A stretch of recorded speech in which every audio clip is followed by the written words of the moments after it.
ready to be amazed by the power of Bharat GPT ecosystem. Dr. Vishnu, I'm going to invite up on stage.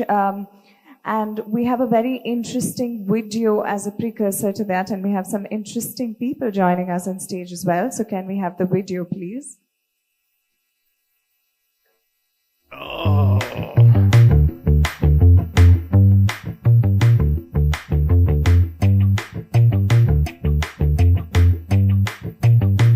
Introducing PathoPack, the all-new AI-improved antibiotic to chase those bad bacteria away. AI antibiotics, outsmarting bacteria, one bite at a time. Well, NASCI decided to take over and come to us with coughs and colds because that's been a conversation that was happening. But I was actually speaking about the power of Bharat GPT ecosystem. And that is the sneak preview that we're really looking forward to, because contextualizing AI to our cultural fabric is so important as we really delve deeper, because this is not just accessible from a point of view of cities that are tier 1, but also going deeper into the layers and accessing regions across the country. So can we have the sneak preview video, please?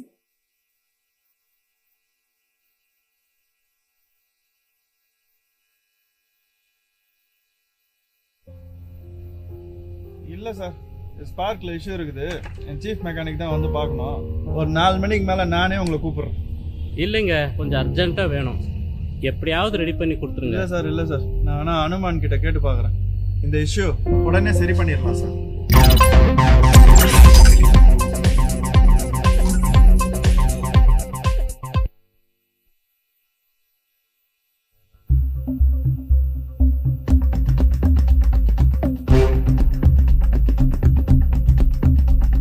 चलो हनुमान से पूछेंगे.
Now look at the power of that.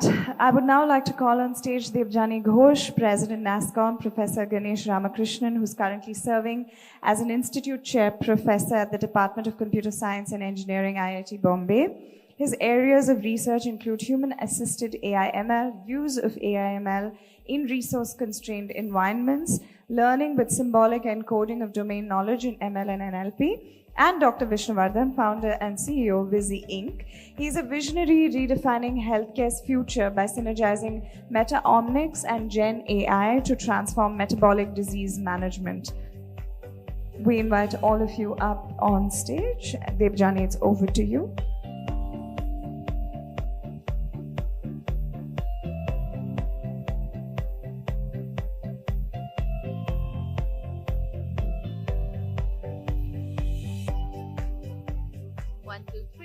Does it work? Better luck this time? Work? Okay, great. So what you just saw was a sneak peek of a large language model being built in India for India's use, Hanuman. This is the first time it's been unveiled by the creators of the model, who are on my left and right. So I'm going to hand it over to Dr. Vishnu to talk a little bit about the power of Hanuman for India. Yeah. Let me begin with why Hanuman. When me and Professor Ganesh were discussing, how should a responsible AI be? AI which will do public good. We were struggling with the framework, like what are the framework we'll be using, and then our own, Epics taught us this framework, Hanuman, which is a very powerful entity. There is nothing more powerful than Hanuman. But if you see his life, he has always used that power for the greater good, never for his own self, never to gain power, but to do good.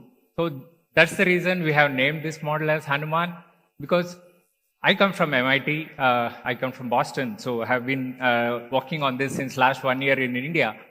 What amazes me is Boston has just 6 lakhs population and their GDP is 600 billion. Mumbai with population of 2.1 crores, Maharashtra with population of 9 crores, which is India's still richest state, has GDP of 450 billion. And one important thing which I always found was why such a small population can do such big things with GDP, because they have invested in science. They have enabled MIT Harvard ecosystem to create an industry where like so much of GDP is generated, so much of value is generated in such small population. We have IITB in Mumbai, which is India's #1 institute. And that's when I met Ganesh, and then he proposed this, that we need to build these foundational models for India, which will unlock $1.25 trillion worth economy to India. Then we said, if we have to do this, then we have to build our own functional models, because see, today we can always use a model that's already built, but how are we going to build the ecosystem for India, which will keep on generating newer things in the future? We'll always be depending on something which is from outside. And most importantly, what about the 83% people in India who can't speak English? They're the ones which needs to be productive. And this is where our use cases also come from. We want to enable AI to be used by a school child whose parents can't send her to a grade school, but still she gets an opportunity to use AI and then break that barrier. Or a mechanic, which we showed, who can repair his bike, or as AC technician who can become a better technician using AI. That way we feel that 80% of the people who are still not very productive when it comes to the productivity of the country would surely benefit from generative AI. So that's the intent behind creating a Hanuman model. The great thing is we worked with IITB. Now we have 7 IIT institutions working with us. Most importantly, from IIT Madras, Professor Kamakoti ji is really behind this. And the most important thing I have to thank is nasscom, Debjani. I met her some time back, and it was a huge inspirational event which really made us do this, because we are really struggling with the compute. And what we did after that in the last 3 months is something of an amazing story. Today we have 1,000 GPUs, which makes us perhaps the richest company when it comes to the sheer compute itself. And we are building Hanuman GPT on that. We are launching it very shortly, as soon as next month. And the first thing I want to tell is all the academic institutions, researchers, and the government institutions are going to get it. We are going to open source our model for usage. And most importantly, the startups of India. nasscom itself is having a foundry which is incubating a lot of generative AI startups. And we want to enable them. We want to enable them to use this. So that's the reason we have imported the first H100s also. They have been put in a very nice place. And we are creating the whole ecosystem to actually make India use generative AI in their own sense and then capture all the value. Thank you very much. Thank you. Again, Hanuman is here. It's alive, and it's here for the common Indian woman and common Indian man, and it's fantastic effort. And there's this myth. I think we Indians have more than anyone else that India is not building enough. We are not doing anything in AI. We are getting left out. We are doing very solid work in AI, and it's all coming together. For more content on tech and leadership, subscribe to nasscom YouTube channel and press the bell icon to never miss an update.